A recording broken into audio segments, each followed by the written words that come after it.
Right, and we were, and actually we were on, while you were on your way, leaving the hospital, the second hospital, we were actually basically texting at that time, if I Yes, can sir. remember. I'm texting you because I think it helps me lessen the burden I'm going through opening up with someone I trust.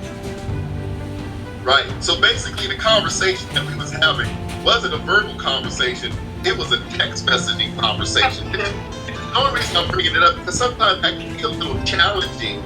But the one thing that I did was that I did want to zero in on was where were you and your husband at emotionally? Because I know, your child comes to you and says, I have this lump. It's been bothering me for several days, for a week or so, and it's just now just getting a little bit unbearable.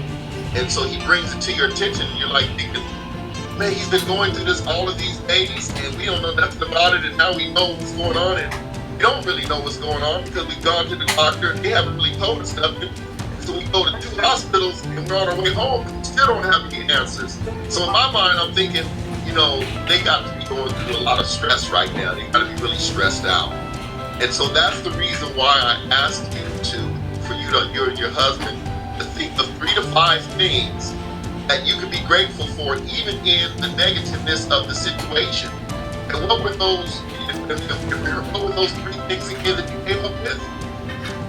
Yeah, sure. I replied to you that 3 things I am grateful for was my son's condition is treatable and not life-threatening. And then I am grateful that I have a work which allows me to save for situations like this. And that I'm grateful that the Lord has never neglected me and my family. Right. So you came up with 3 things that kind of redirected your focus away from the negativeness of the situation, and you began to focus on some of the more positive things of the situation. Yes, sure. And then I remember you replied to me that in additional with these 3 things, you reminded me that aside from finances, I have access to some healthcare, and we're facing this together as a family.